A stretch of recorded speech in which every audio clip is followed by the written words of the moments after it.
This episode features a talk with Robin D.G. Kelley and Peter Linebaugh, recorded and produced at the Howard Zinn Book Fair at San Francisco City College on December 3rd, 2023. Good evening, everybody. Thank you. Good evening. Thank you so much for being here. Before we get started, can we just give a big round of applause to the Howard Zinn Planning Committee?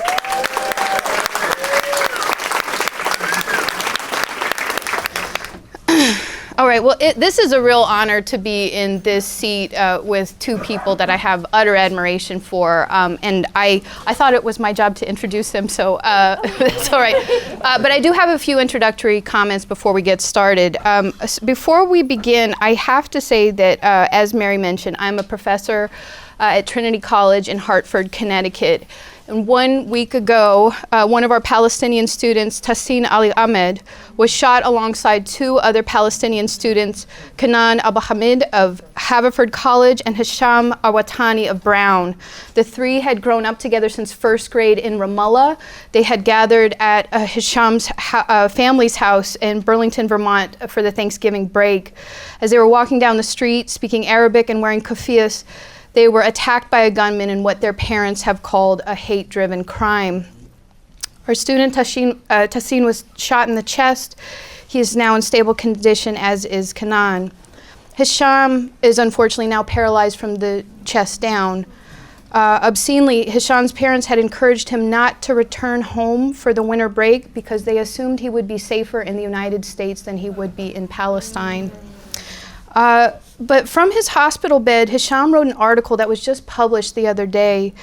In it, he describes reviewing a list from the Gaza Health Ministry that contained the names of Palestinians that have been killed in the recent onslaught. He writes, quote, "Out of curiosity, the first thing I did was to look up my name. There were 30 results. 13 people named Hisham and 17 with Hisham as a middle name. I didn't know how to feel. My name was not a common one. The list was incomplete and only included around 6,500 names, while an estimated 11,000 had been killed by Israel, or according to the American media, quote, had died. Had I been one of those Hishams in Gaza, my picture would not have been on the BBC or CNN. Instead of being interviewed, my mother would be fleeing south or already killed, trapped under the rubble with me. I am the Hisham you know. I lived. My story is being told. The 13 other Hishams were killed, their stories forever erased. They were human, and they did not have to prove that to anyone. They knew no respite, no justice, no peace. I want to start by saying I stand with Hisham, Tassin, Kanan, and their families against the racism, Islamophobia, and virulent anti-Palestinian hatred that's permeating this country. I stand with my very brave students and colleagues at Trinity College who are calling for a ceasefire and for an end to this occupation.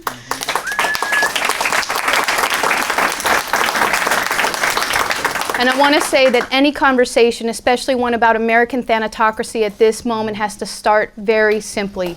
Free Palestine.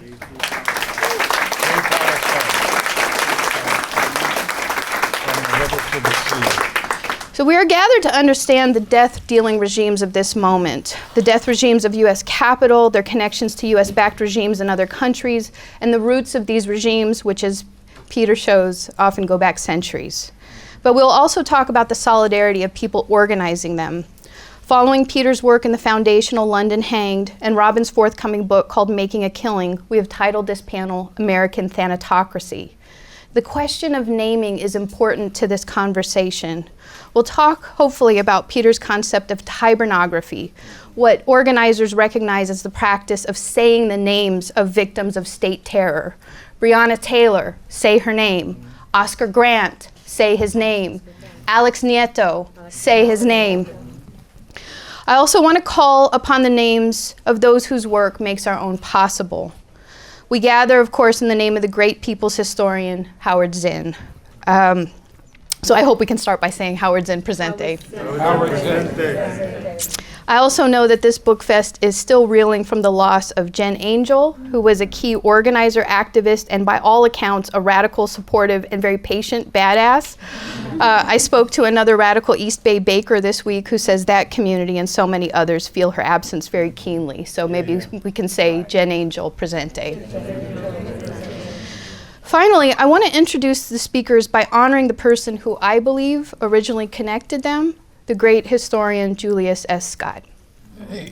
Julius knew Peter and introduced his work to Robin over 3 decades ago. Let me just explain who he is for those who don't know. So many of you might know Julius wrote a very famous dissertation called The Common Wind, Afro-American Currents in the Age of the Haitian Revolution, a study of the vast underground communication networks that transmitted knowledge of the Haitian Revolution and the project of emancipation. This was a dissertation from 1986. It was passed around like a sacred text among graduate students for decades. Robin encouraged me, among many students, to look at it. Peter, Robin, Marcus Rediker, and Ben Mabie finally brought the book to publication in 2018 while Julius was still alive to see it. And at the book launch, Julius said, "I hope everyone can feel what I'm feeling today." The title of The Common Wind comes from William Wordsworth's 1802 poem to Toussaint Louverture that goes, "There's not a breathing of the common wind that will forget thee." So Julius Scott presente. Julius Scott presente. Maria Martin presente. We could go on, yes. So I'm proud to be speaking with Robin and Peter. It's such a rare treat to have them both in dialogue. They're friends in real life, kindred spirits in their writings, and historians who both approach Thanatocracy with the pessimism of the intellect to attend to its horrors and the optimism of the will that we will overcome it. Peter Linebaugh, if I could just add a few kind of personal introductions here, is a self-described child of empire. He was educated in London, D.C., Bonn, and Karachi. He went to Swarthmore College during the civil rights days, and in 1968 he was part of the student occupation at Columbia, where Hamilton Hall was renamed Malcolm X Hall by the Columbia Students Afro-American Society. He was a student of Edward Thompson, one of the foundational scholars of history from below. He's taught at Harvard, at Attica Penitentiary, at NYU, at the Federal Penitentiary in Marion, Illinois. His books are Legion, The Many-Headed Hydra, the book he co-wrote with Marcus Rediker, was so influential, it made me and some friends in Bristol, England, start a radical history group after it. Peter came to that first Radical History Week, and he spoke on a boat in the River Avon about Bristol and the riches that were wrought through the Atlantic slave trade. Years later, during the 2020 Black Lives Matter uprisings, Bristol organizers tore down the statue of one of the town's fathers, Edward Colston, who was a key slave trader with the Royal African Company. With a collective heave, they dumped Colston's statue into that same River Avon. As far as I'm concerned, there could be no better commemoration of Peter's history lesson.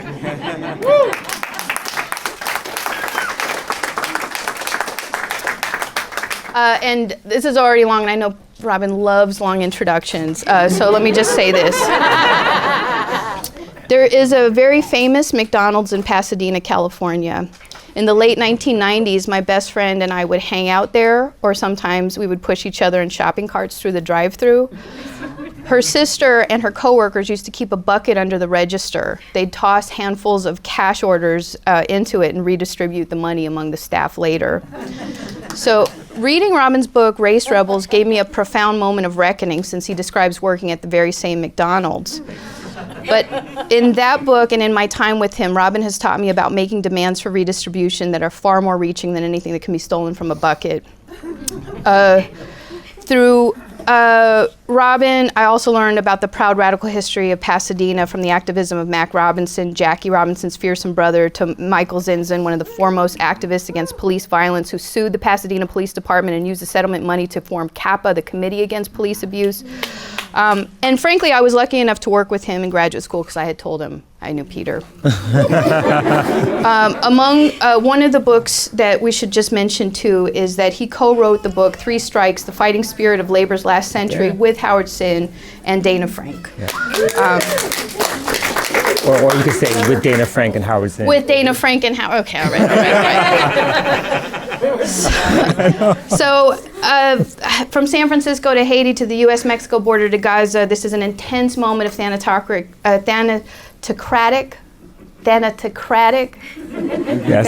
violence. There are no two people I would rather be with to make sense of it with, so please help me welcome Robin D.G. Kelley and Peter Linebaugh.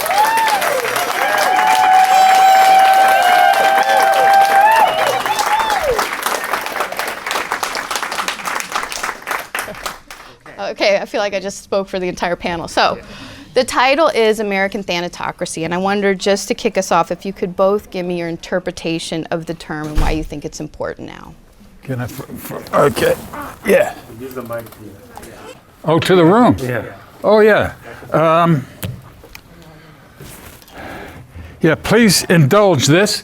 You may already know it, but here is a rod. Here is another rod, a third, and let's do a fourth. These are rods, and let's bundle them together and then out of it, there is a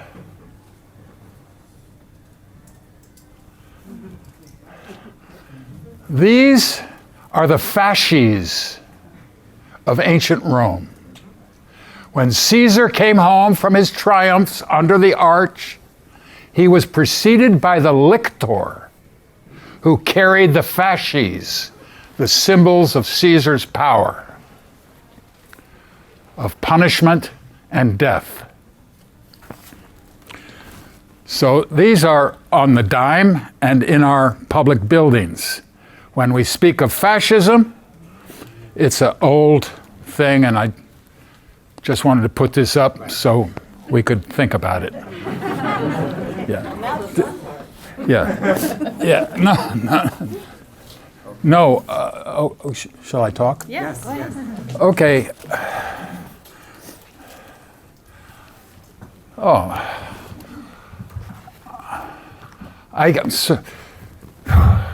I'm a bit close to tears, actually, because of being tired, because of the subject matter, and because of my love of Robin and Christina and other comrades who I see.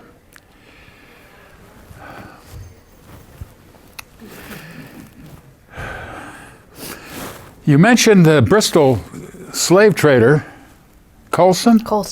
It put me in mind of Karl Marx's Theses on Feuerbach, which I wanted to write as follows.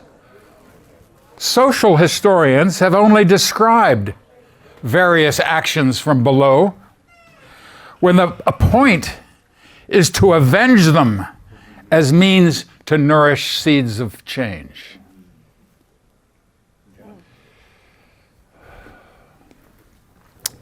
Yeah, I wanted to put that out, shout out to Marx, but also to think about class vengeance, to think about the relation of vengeance and justice. It's a hard subject, and I don't have an answer. And I'm speaking to you as a crybaby and peaceful person. Nevertheless, comrades, it's class war. It's class war. Thanatocracy means government by death. There is a science to this, which our rulers have centuries of experience with.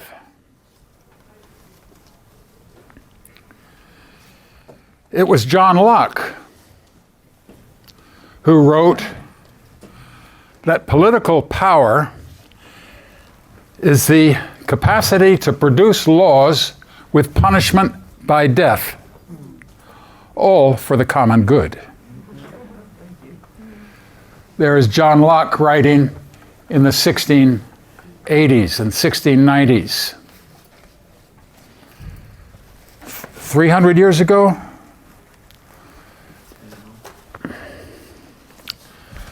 I'll just tell, I grew up in London, but I struggled to become an American as a boy.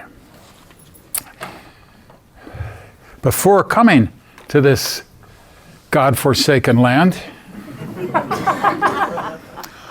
I went for a cup of tea when I got home from school, and there was Mrs. Church, whose husband, Mr. Church, had been part of the volunteer fire brigades putting out the fires to create firestorms in London, which Londoners called the Blitz, the London Blitz. It's a science of thermodynamics or pyrology that will culminate in Hiroshima and Nagasaki. But in 1941, Mr. Church was a neighborhood volunteer to put out the fires with others. And every week they would meet to study why they did it. This is part of the popular mobilization for self-preservation against fascism. So when I came home for that cup of tea, Mrs. Church was there, and she turned on the wireless. And we listened to the BBC report from New York State, from Sing Sing, as Julius and Ethel Rosenberg were electrocuted. Mrs. Church turned to me and she said, "Peter, it's against that we fought." And I've never forgotten it. And the London Hanged is dedicated to her memory. Then I got on the SSUS, the fastest sailing passenger liner of the day. And my mother made me read aloud a facsimile of the Declaration of Independence. So already I was, just as a boy, trying to put these things together.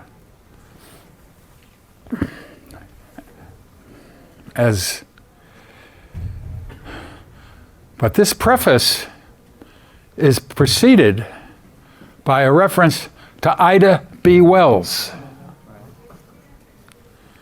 Because I knew that America was built by slaves already at that age. But I didn't know black people. I didn't know Afro-America.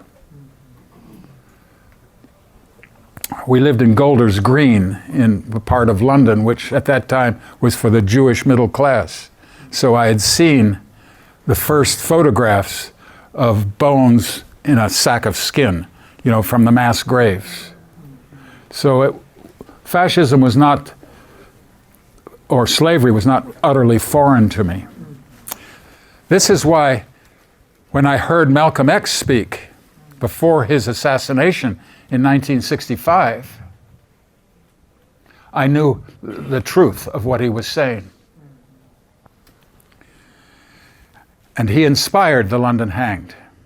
Because at Norfolk Penitentiary in Massachusetts in 1951, he was debating the Harvard debating team on the death penalty. So there in prison,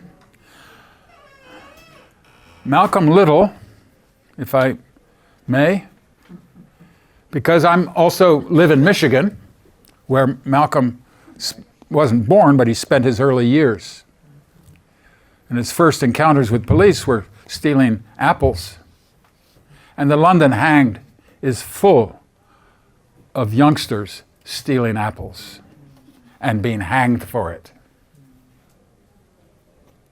So when John Locke spoke about that in the 1680s,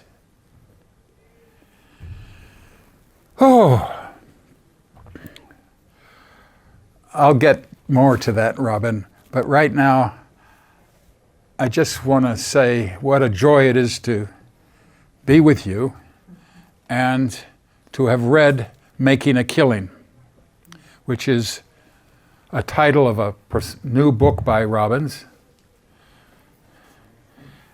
And it has a double meaning, a great profiteering, at the casino or on the stock market or whatever other nefarious ways of making a killing.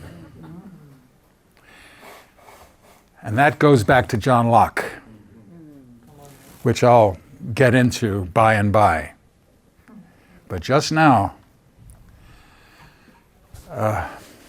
When I met Julius and then Robin, I felt at home. Yeah, brother.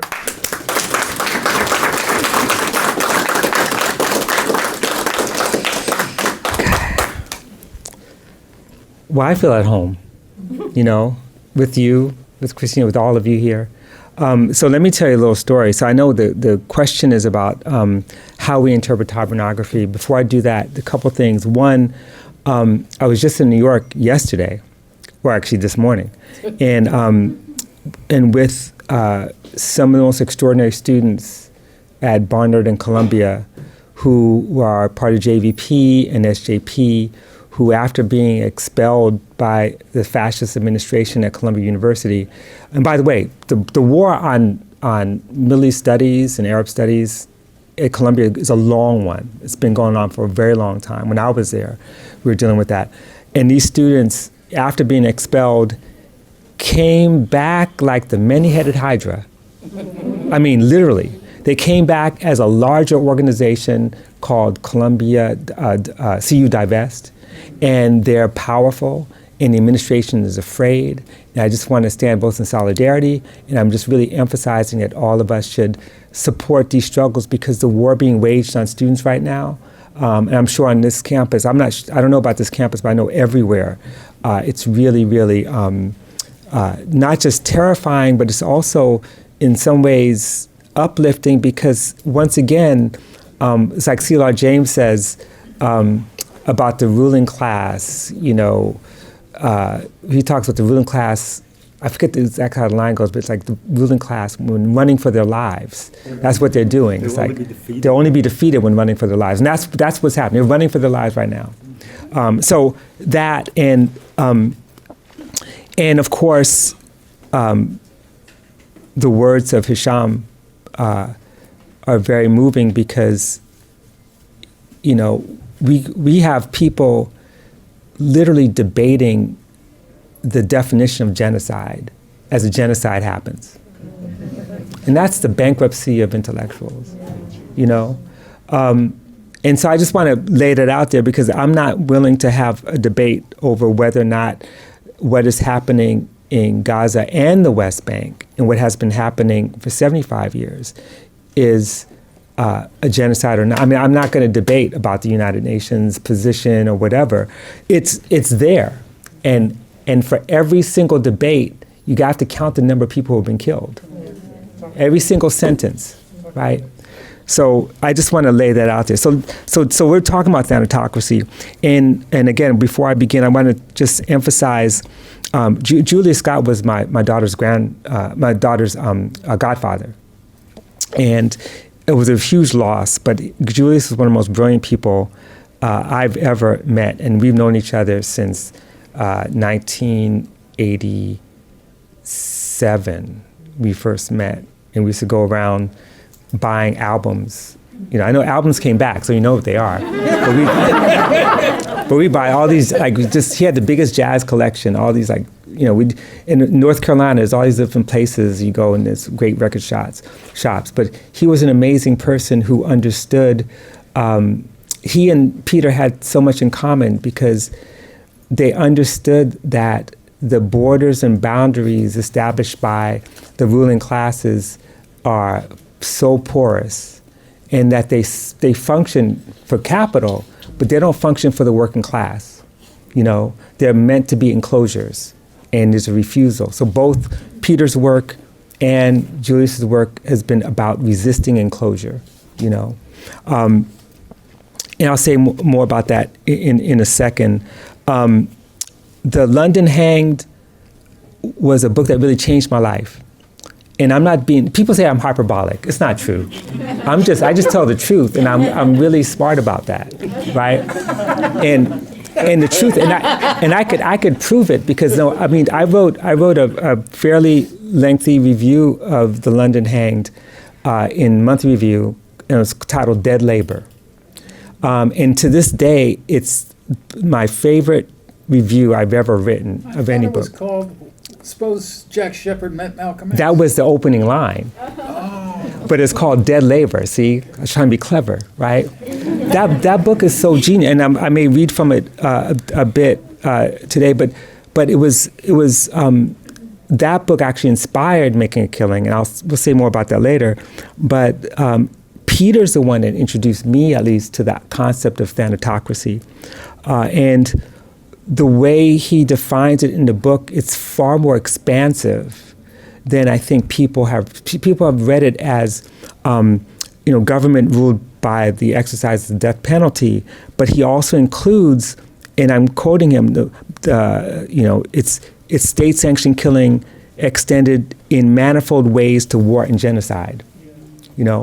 And that said, what Peter does is he conducts a kind of historical postmortem, a kind of autopsy.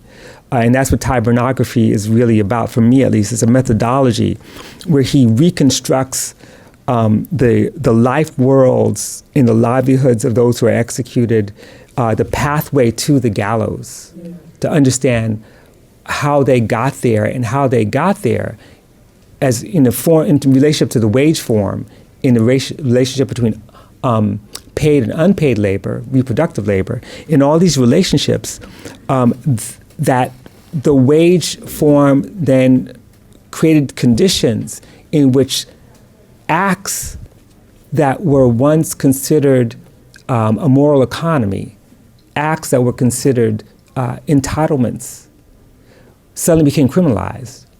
And so people became criminals when they weren't criminals before. And that's what capital does.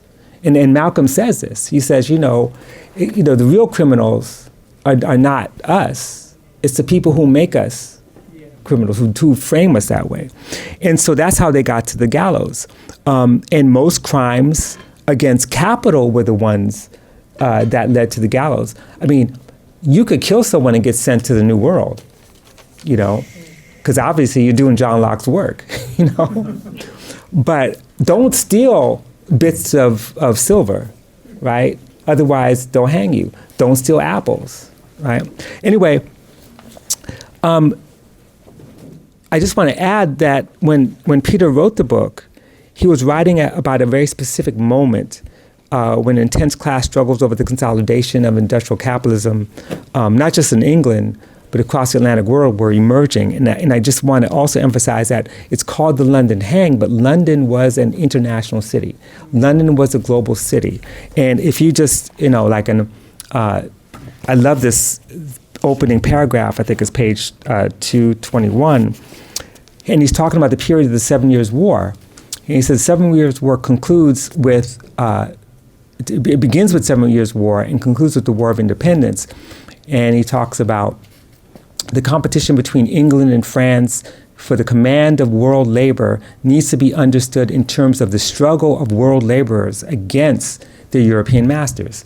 And he goes on to say anti-imperial violence was widespread. The Battle of Plassey, 1757, the defeat of Mir Qasim, 1763 in India, Tacky's Rebellion in Jamaica, 1760, the White Body Movement in Ireland, 1761, Pontiac's Rising in Michigan, 1763 to 66, the Land Wars in the Hudson Valley, 1765-66, the Regulators in North Carolina, 1765-69, the Silver Miners' Strikes in Mexico, 1766, the Salamanca Maroon Wars in Suriname, 1768 to 1772. At stake were huge amounts of international plunder, which appeared as a sudden and steep ascent in the English overseas trade statistics. And that's where, as much as I love, Edward Thompson, Peter blew up the idea that these class struggles could be understood within the nation state of England, or even the imperial body of England and Ireland, right? So he always was thinking about the global proletariat. And finally, just to say what I think about thanatocracy today, we live in a thanatocracy today, and especially if that means we depend on killing rather than preserving life. That's what our economy is built on. And I don't have to work hard to prove it. Just look at the federal budget, okay? How much that money goes to war directly to the coffers of Lockheed Martin and Raytheon. Look at state and municipal budgets. How much money goes to police, prisons, and jails? I mean, Peter points out that public execution is not a deterrent, which of course was Malcolm X's brilliant argument in his debate. Thanatocracy, and we learned this from Peter as well, is gendered racial capitalism incarnate. It operates differentially. The very fact that we have to utter the phrase Black Lives Matter, Trans Lives Matter, Palestinian Lives Matter, and so on, because these are negations of state-sanctioned, extra-legal, still sanctioned death squads. The fact we have to say life is because we're pushing up against death. We know that Black lives are not valued, that migrant lives are not valued, depending on the racial assignment. They're not valued, can be disposed of, that women's lives, especially poor and non-white, trans lives, Thanatocracy sanctions the murder and disappearance of arguably hundreds of thousands of indigenous, Black, Asian Pacific, Latinx women. In 2020 alone, between 64,000 and 75,000 Black women and girls were reported missing. Okay? So that, to me, is what Thanatocracy is about. It is not bound by nation. It is racial, it is gendered, and it is always killing us. And it is, in many ways, the driver of our economy. And the last thing I'll just say about this, when I teach a course on neoliberalism, and I talk about Israel, irrespective of what people try to say I can and can't do, but I talk about Israel as a security state and the money that's being made.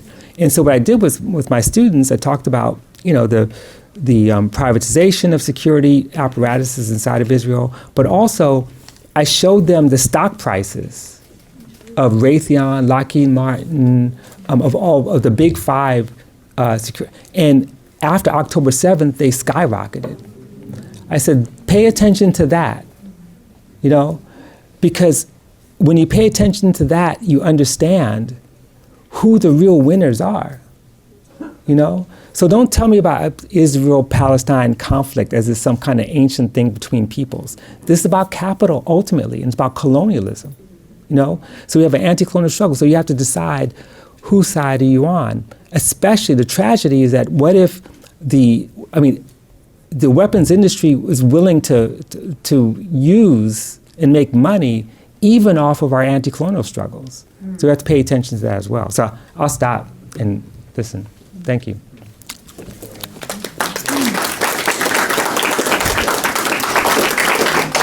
All right, so say it with me if you know it. They hang the man and flog the woman who steals the goose from off the commons, but lets the greater criminal loose that steals the common from the goose. Not bad. So, I'll give it to you in a second, but I just want to say this. This is a poem by Anonymous that Peter, I think, quite popularized, and many abolitionists know it for the film that Jim Davis, who's filming today, made called Safety Orange, which really ties together some of the things that people have been talking about, this connection between hanging, thanatocracies, the production of law and crime, right? So Peter's looking to grab the mic, so I'll hand it to you in a second. But in talking to Peter and Robin before we got started, they both said some really beautiful things. Peter said that The London Hanged was written for Robin. He just didn't know Robin at the time. And in Robin's new book, Making a Killing, he has a beautiful tribute in the introduction to Peter and his concepts. So I just would invite the two of you to talk a little bit about how your work has influenced each other, and now I'll hand it to you. Yeah, look, let's put an end to this love fest. All right. What I'm talking here is what he's done. And what he did for me is he showed communism in Alabama and directly related to Reconstruction and the worldwide struggle of slaves against white supremacist cotton plantationocracy. That's what he did. That's the work. For me, growing up on the East Coast, and coming out of London, I thought communism was about the Jews. All the people who taught me about communism were like Alex Jaman, who got out of Auschwitz as a 12-year-old, Trotskyist in New York. So they were my teachers until I read Hammer and the Hoe, when I see that the anti-capitalist force in the U.S. come out of the American working class as I learned to understand slavery. Because let's not forget, the working class is defined by unpaid labor. The unpaid labor of housework, the unpaid labor of slavery, the unpaid labor that shit wages produce for those on top. That's what I'm saying. Okay, that. Good. Well, some of these things you think, but you just don't say enough, Yeah, so coming out of that Reconstruction, what put an end to it, and why did it have to be discovered by a youngster, and the answer is lynching. The answer is Captain Lynch. Going back to Ireland. Lynching, that's public. That's public. The goal of all this is not like crime and punishment. The goal is terror. Get the fuck off on the sidewalk, the officer said to the youngster. Get the fuck onto the sidewalk. Shot him and left him in the streets for hours and hours for people to watch and see. Okay? This is back to public hanging. This is back to lynching. That's what the police. That's the police. So you ask me, how have I been influenced by Robin? How have we been influenced? How have we been influenced by the struggle against lynching? And that struggle reached a culmination, as far as this scholar is concerned, in 1951 with a We Charge Genocide, which I never read until 2 weeks ago, inspired by Robin's book, Making a Killing. Who's read We Charge Genocide? Yeah, very few, because the CIA, the powers that be, the ruling class, do not want us to know. And in there's a documentation of genocide against the African American population of the USA. Okay. Robeson, Claudia Jones, Howard Fast. Patterson. Yeah, William Patterson wrote. Yeah, he wrote it. He sent 250 copies over to the UN in Paris, and they didn't arrive.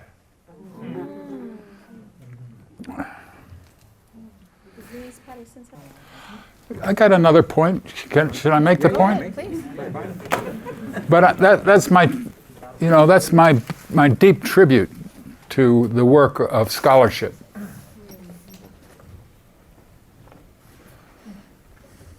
It's in the tradition of Darnella Fraser.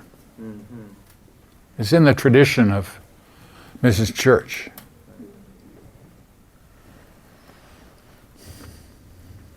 Witnessing, keeping it alive, saying the names.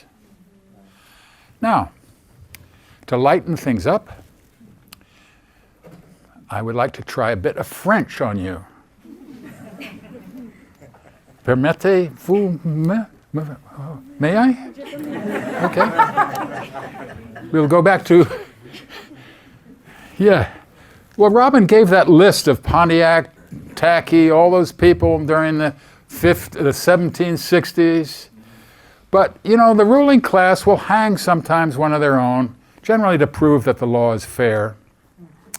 But this time, Voltaire was having this conversation with Candide, because the English hanged Admiral Byng back at this time. Admiral Byng, an admiral, a lord. They hanged him. Why, said Candide?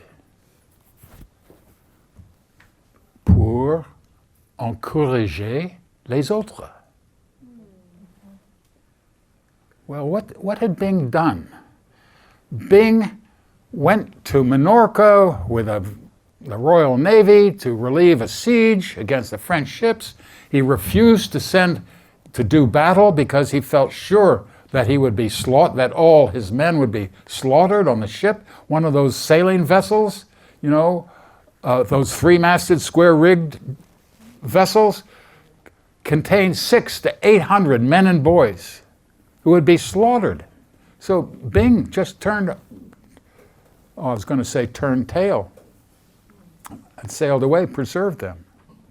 That's why he was hanged. And here's the French. Il n'a fait pas tuer assez du monde.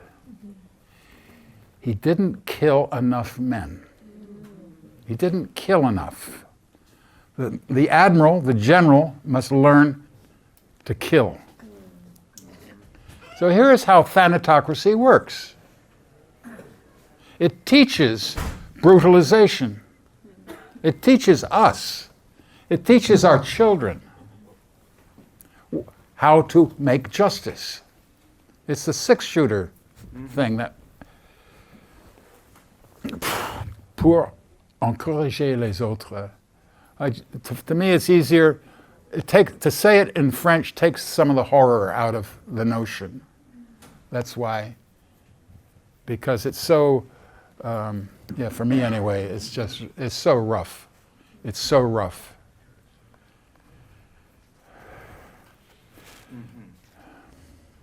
Anyway, so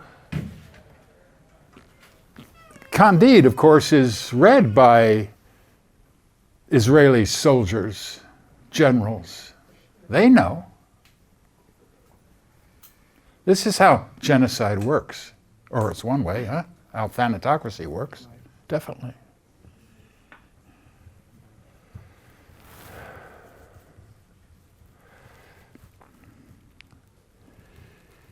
Well, it was also the sine qua non of the working class. That's what they had to do, to instill such fear. And it produces a new kind of person, a fearful person. But Christina, please, and Robin, please help me get out of this. So, Robin, what do you think of that?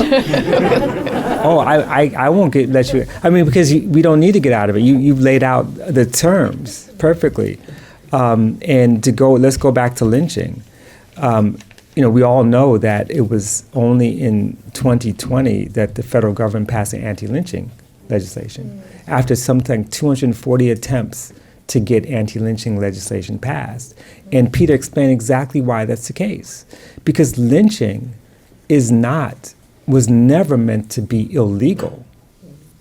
I mean, even extra legal is kind of a stretch. Lynching is part of the state apparatus, and it's cheaper. The death penalty, it costs more money than lynching, And so the fact that it took till 2020 to pass a law, and it still is not applied, because lynching's happening all the time. But before I say the other thing, I just want to say in terms of my influence, I mean, I wasn't lying when I said that, the London Hang changed my life. And I won't read it to you, but the very first paragraph of the opening paragraph of London Hang is probably the greatest paragraph of any history book I've ever read. Actually, I'll read it. Okay, because it's like one of these things that makes you stop. Like it's sort of like the passage in Du Bois' Souls of Black Folks that people quote all the time about double consciousness. This has that kind of weight, and so Peter writes, in criminology as in economics, there's scarcely a more powerful word than capital. In the former discipline, it denotes death. In the latter, it is designated the substance or the stock of life, apparently opposite meanings. Just why the same word capital has come to mean both crimes punishable by death and the accumulation of wealth founded on the produce of previous or dead labor might be left to etymologists were not the association so striking, so contradictory, and so exact in expressing the theme of this book. For this book explores the relationship between the organized death of living labor, capital punishment, and the oppression of the living by dead labor, the punishment of capital. And it's that discovery, you know? And in many ways, at least from my work, that paragraph from that point on has shaped almost everything I've done. Seeing those relationships, because that's the brilliance of Marx, wasn't that he was saying a whole lot of new things. He was taking things from Ricardo and other, but it was that he discovered the things that are hidden, the process by which surplus value, you know, is extracted and produced. All these hidden things that he was able to find because he is Hegelian. You know, the contradictions reveal. But to go back to the point you were making, Peter, about not killing enough. There's so many cases right now of police officers, many of whom happen to be black, who have lost their jobs or have been terrorized within the force because they refuse to kill somebody, because they intervene when someone's being beaten. And one of the things I write in my book, I have a section where I talk about the Afro-American Patrolmen's League in Chicago. It was all over the country, but especially Chicago, where the head of it at one point was a man named Renault Robinson. And Renault was radical. He was inside the police force. He was a committed officer. He felt like the role of the police should be for public safety, not for beating up black people. And he had a column in the Chicago Defender. He would quote Malcolm X. He really felt like there needed to be a change. And he pushed back against the union, and many other black officers were involved in that. And for that, he was arrested and jailed many times by his own, right? Not really his own, but the people who get the same paycheck. Eventually forced off the force. But this is what happens even when you're working within the Thanatocracy to try to mitigate the violence, that you then become subject to state violence. That's how terrified they are, you know? So if anyone says, yeah, you know, we need better training. Really? Like, who would even say that? Because they have the training. And one last thing, so part of the Making a Killing theme is I'm really interested in the way finance capital functions within policing. And especially given, we see it with Cop City, we see it given the fact that these police foundations get all this money from private corporations, Target, Amazon, in order to build these kinds of fortress spaces. But the other thing is that so many cities end up carrying a huge amount of municipal debt because they're paying out wrongful death and police brutality suits. Why? Because of, qualified immunity means that cops could violate people's civil rights, take their lives, and never be held accountable. But who's held accountable? Taxpayers. And taxpayers then pay on the debt, but then the bondholders make a huge amount of money off the debt. The banks who manage the bonds make money. So Chase Manhattan, Barclays, all these different banks are making money off of death. And one of the greatest ironies to me was after George Floyd was killed, when Wall Street stopped for 8.5 minutes, right? And you could just hear cha-ching, they're making money off of the settlement they're gonna pay out the Floyd family, right?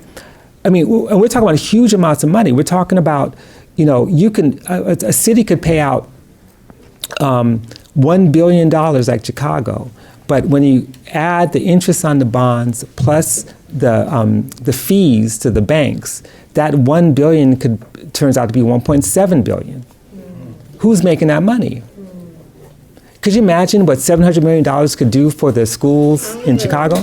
You know, or let alone $1 billion. So this is the system we're up against, and the only solution is a solution that's in this book. It's a solution that is in every single book Peter's ever written, from the Many-Headed Hydra, you know, every book about May Day, about Commons, and that is abolition. You know, abolition at every single level. Abolition of the police, abolition of state violence, abolition of capitalism. You know, and this is the things that we have to fight for to make the leap. But capital is that many-headed hydra. You cut off the head, one part, and it comes back. But so are the people. So is the opposition. And the last thing, I mean, I was telling Peter this outside. It's a long book to read, and I really encourage you to read every page. But you get to the end, and there is hope. Because you can see the power of the working class, that the wage form itself can only do so much. But once you mobilize working people within the wage system, they have the capacity then as a collective to push back. And so the Thanatocracy was dealt a major blow by the working class, by the uprisings in the 1790s. It wasn't the end, but this is what I think we need to pay attention to. What does it take to destroy the Thanatocracy? Because the only society that's worth living is one that values life. And that's not what we're living right now. Yeah.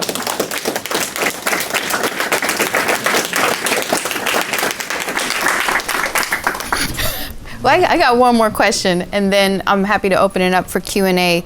I forgot to mention at the start that this is being recorded and filmed for a web series podcast I do with Jordan Camp called Conjuncture. We have a fantastic interview with Rob and Kelley on the release of the 20th anniversary of Freedom Dreams.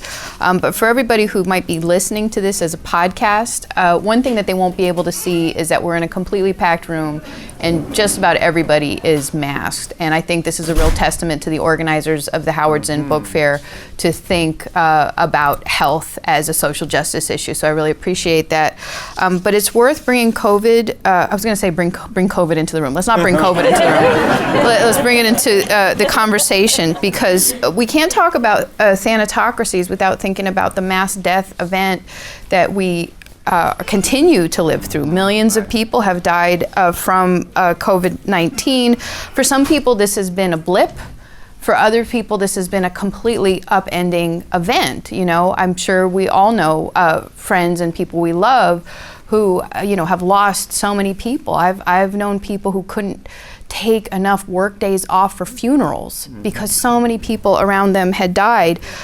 When I think about my students and young people's responses to the bombing in Gaza, seeing 1,000, then 2,000, then 5,000, then 10,000, by some counts 15,000 people dying, and feeling like there's something crazy because they're upset about it. It's hard for me not to think about how the coronavirus pandemic has so desensitized us to death. And that's as much an important component of how a thanatocracy works, not just the policies that mandate killing, but the cultural forms that desensitize us to it.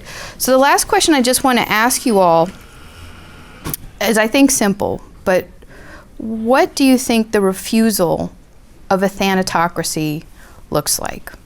And you started to answer this before, Robin, but... Yeah, I answered it. so now I want to hear what Peter has to say. Because Peter has the answer. Here, well, one thing, this federal government of the USA they got the idea in 1787. That's when Ottobah Cugoano wrote Thoughts and Sentiments Against the Slave Trade, 1787. He's a grandfather of abolition. He's wants to abolish slavery. And the federal government of the USA had their first capital punishment in 1790. I learned about it from Julius Scott. And the guy they hanged in Maine was named Byrd. And his crime had been, he had been impressed in the Royal Navy, and he'd been in prison, and then he went to sea. And he went to the Bight of Benin in west coast of Africa. And he led a mutiny on board the ship among the cargo. This is a white man. And so he was hanged for this. It's the lesson that the federal government taught. If a white man and a black man cooperate, it's the end of the ruling class in the USA. So I wanted to mention Byrd's name. Byrd, presente. Eh? Okay? So that partly that's the end of Thanatocracy. I mean, I don't want to, personally, I like swimming pools and libraries, and I can think of lots of things I'd like to imagine. And I think we all need to start thinking of what a common life in a common world among common people will be and can be. And I think the Howard Zinn Book Fair helps us. Yeah, but Robin, the London Hang does some good things, I think, with the black population in London back in the 18th century, but not nearly enough. Next year is the 300th anniversary of perhaps the most, to me, illuminating book from the ruling class. It's not John Locke, but it's Bernard Mandeville, whose Fable of the Bees was written in one of its versions the same year as Great Britain got the asiento, or the license to trade slaves, to the Spanish Empire, and became the leading European purveyor of kidnapped, stolen people from Africa. The asiento and this Fable of the Bees, whose next version is going to be after the bubbles, the South Sea bubble, the Mississippi bubble, when all the European banks and casino folks and courtesans and lords and ladies, they bet at the table on what possible wealth will come to them from the slavery in the Caribbean, in Spanish America, the English colonies. That's the bubble. That's ancient liberalism, of which neoliberalism. So it's that relationship between slavery and fantastic riches, making a killing in both senses. This is a fantastic chronicle that Robin D.G. Kelley is writing of the assassinations, the lynchings, the murders in our era, in our time. And what are we going to do about it? People are asking and thinking about this.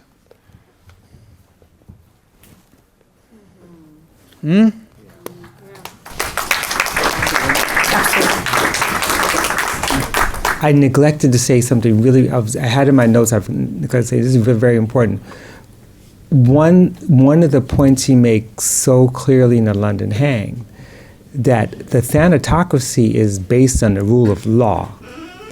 That everything has, and that's the thing about liberalism, and that's why liberalism is so dangerous. Sometimes we think that we can use the law or better laws to replace the bad laws.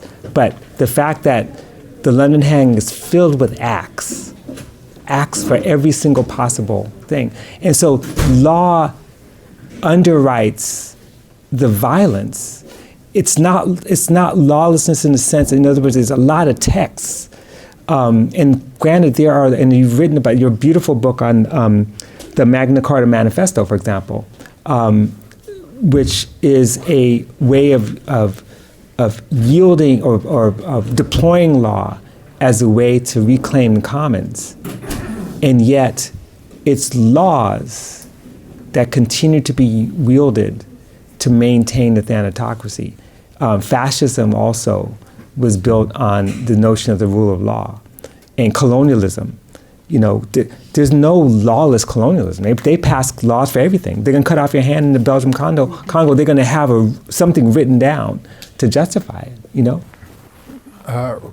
Robin, I gotta say something, but I'm afraid it may have just flown out of my brain.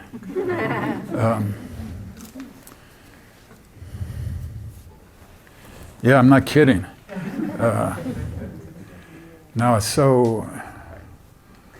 What were you saying? About the rule, about the use of law as a way to undergird Thanatocracy. Yeah, so. You're very clear about it. As a kid, I went to the Tower of London and I saw the chopping block where they chopped off the head of Charles Stuart, Charles I, and brought in Oliver Cromwell, who tried to conquer Ireland, conquer Jamaica, and so on. The bourgeois leader of.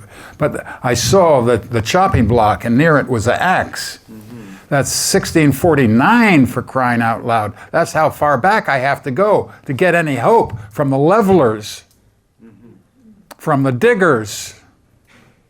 They too were facing such thanatocracy, such poverty, such war. And one of them wrote, here's another takeaway. Wasn't it good, for those of you who are still here, when Christina said Thanatocratic? Wasn't that good? Okay, Thanatocratic. Yeah, here's another one. This 1649, tyrannipocrite. Tyrannipocrite. He had to invent a new word, tyrannipocrite. Okay, what is that? Okay, you read this book, 1649, I do, it's my biz. Okay, and what it says is there are two devils. Man, there's a black devil and there's a white devil. And a black devil is tyranny and a white devil is hypocrisy. And you put them together and what do you get? Tyrannipocrite. And so this book is going to discover tyrannipocrite. I think it's up there with base and superstructure, don't you? Well, on the first question was about what does it mean to fight for life. For me, there's several things. One, first of all, is to cease to be so human-centric, and think about life in a broader sense. And of course, we don't have a choice, because the death of various species, the death of the earth itself, means the death of humankind. And so I think what people are thinking about now is what does it mean to preserve life in a broader sense and to understand our interconnectedness with all forms of life. I come from a tradition where, because I love your question, because there's something else I don't really talk about, and that is that death is not, at least for me and for my people, death is not exactly death. We have ancestors who are here right now, and so they're moving with us and giving us direction and advice. And depending on the tradition you come from, that doesn't mean that ancestors always have the right answer. Sometimes ancestors are selfish, and that's why I keep giving them stuff like honey and money. Sometimes ancestors are like taking care of you, and sometimes, they're teaching you lessons the hard way. I mean, I got hit by a car because Ogun was trying to tell me something, right? So all I'm saying is that part of recognizing the preservation of life is also recognizing that, we have other forms of living that may not be dead, but may not be animate in the same way. And B, that, and you think about this in the kind of somatic terms, the death of ideas and the death of knowledge is intricately kind of connected to the body itself. And so that if we break out of the Cartesian mind-body split, then we realize that all these people, all the Hishams who die, with that is histories, ideas, knowledge, and so, and sometimes we feel that kind of pain in our own bodies. We feel it in our collective social body. Life is also about trying to find ways to live better. And because, social death is a thing. I mean, I think people who have been using social death sometimes underestimate the capacity of people who are subject to that to have some kind of agency. But social death is a thing. And Peter talks about this in the book. There's various forms of social death. What does it mean when we have, 75,000 black women disappeared? That doesn't mean they're all dead. But even those living a world in which the threat of their own demise without any support is a form of social death, And so when we talk about trying to create a world with life, it means attacking all those things, dealing with all those things, and with the whole. And it means, the beautiful term that Peter uses is commoning.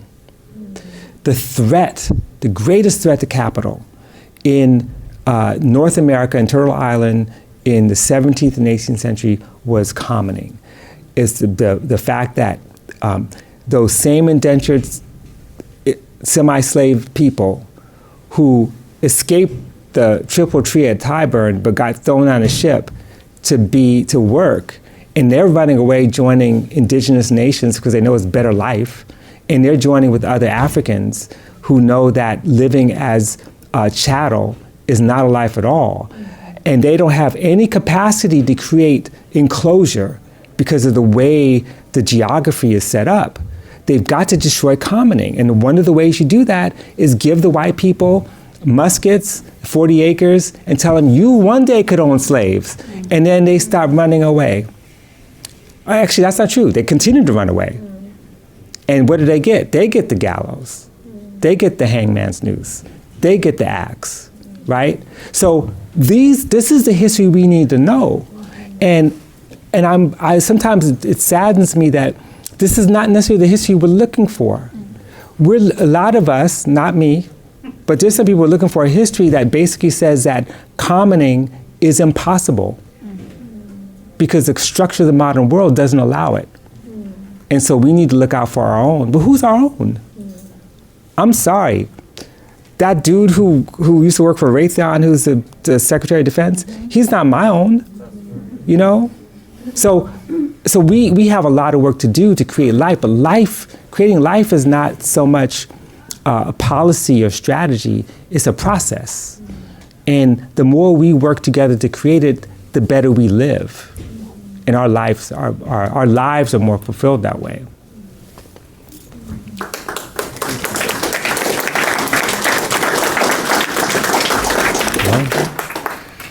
Yeah, ashes to ashes, dust to dust. What bullshit, man. Like Edward Thompson, my teacher, I lived with him. I built him a compost pile. That's what we're talking about, composting, huh? About the cycle of life, they say? All right, good. I like it, man. But meanwhile, yeah, good. I'm so happy to be here and happy it's almost over.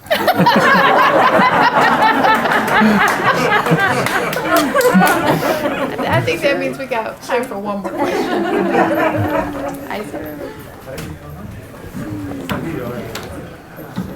Thank you so much. Conversation. Peter, when you started out with your riff on Marx and the theses, they made me immediately think of the Irish revolutionary and martyr Bobby Sands, whereas you see it painted all over the walls in both Belfast and Palestine. And it says, and it's a hard thing to say in this moment, but it says, our revenge will be the laughter of our children. Our revenge will be the laughter of our children. The laughter. Our revenge will be the laughter of our children. And so, Juan, thank you for thank you for your conversation. And thinking about that, though, I was thinking about the Irish struggle as being, 800 years long, and thinking about these long struggles, and thinking about the internationalism of Bobby Sands. And, next to those same murals, you'll see murals of Palestinian fighters. You'll see Palestinian flags in the homes of in Belfast, as you do in the neighborhoods in this neighborhood. So my question is, in this time in which the laughter of children is a hard thing to is being snuffed out at an unimaginable scale, I'm curious, both of your work, when you tug at the threads of hope, I often in your work you're also reminding us of the internationalism of the fight against death, right? The fight against structured death. So I'm wondering if you could say a few words, and Christina, I would invite you into this as well, to talk about the role of internationalism in these histories and negating these systems of death, but also in ushering in a future where our children can laugh.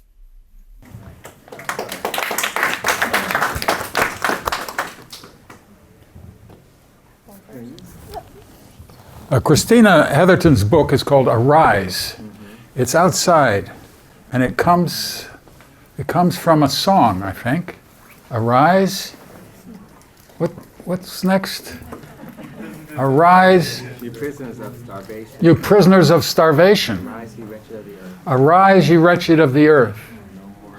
I'm just kind of Yeah. So Christina has written a book about people rising, especially Mexican revolutionaries at the beginning of the 20th century. And the center of the book are the conversations held in the federal penitentiary of Leavenworth. This is where conversations happen. Remember about Malcolm X in Norfolk? Now we have here in the archipelago of Turtle Island. Yeah. Christina, can I? Yeah. I thought I was off the hook. No, you're Thank not. you all very much. Okay, well, I'll just say this. I've got one thing to do before we utterly close. So I'll make it quick and I'll Whatever. get right back. Yeah.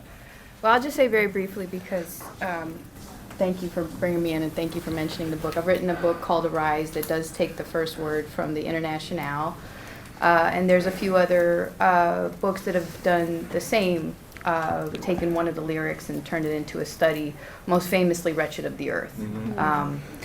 And I think that each of these studies really thinks about the challenges of internationalism in our own time, right? It's a tradition that has to be continually rethought and reinvented. So when Fanon writes Wretched of the Earth, right, he's thinking about how Marxism has to be stretched. He's thinking in a colonial context, right? What does it mean to think about internationalism with that at the center? So, one of the figures I write about is Dorothy Healy, who was a big organizer in California, a member of the Communist Party. And in her oral history, she said, which she recorded shortly after she left the Communist Party, she said, if I could write a memoir, it would be called Tradition's Chains Have Bound Us, right? The lyric goes, no more tradition's chains shall bind us, but she says that the title would be Tradition's Chains Have Bound Us, because she said, as soon as a revolutionary tradition stops questioning, stops interrogating, starts thinking about what theory means in its moment, it no longer is revolutionary theory, it's dogma, it's something else. So, part of the revolutionary struggle for internationalism is to keep alive, I think, that questioning spirit, right? Is to not take the kind of low-hanging fruit what Marx talks about is the battle cries and the costumes and the languages from other eras, as if we don't have the kind of analysis to do in our moment. This moment of thanatocracy is connected to the other ones we've talked about, but it's distinct. So if we don't think about this terrain and how we contribute to it, we've lost that long thread with our history of struggle. So, I just to say, we have to do what we're doing here. We have to do what the Howard Zinn Book Fair is asking us to do, to read, to think, to connect, to analyze, to keep this tradition alive.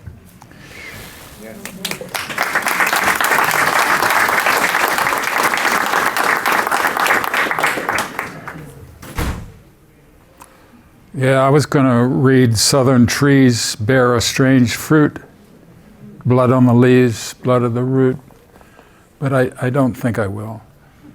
What I'd like, my partner, my beloved partner is Irish, and she asked me to hug Robin for her.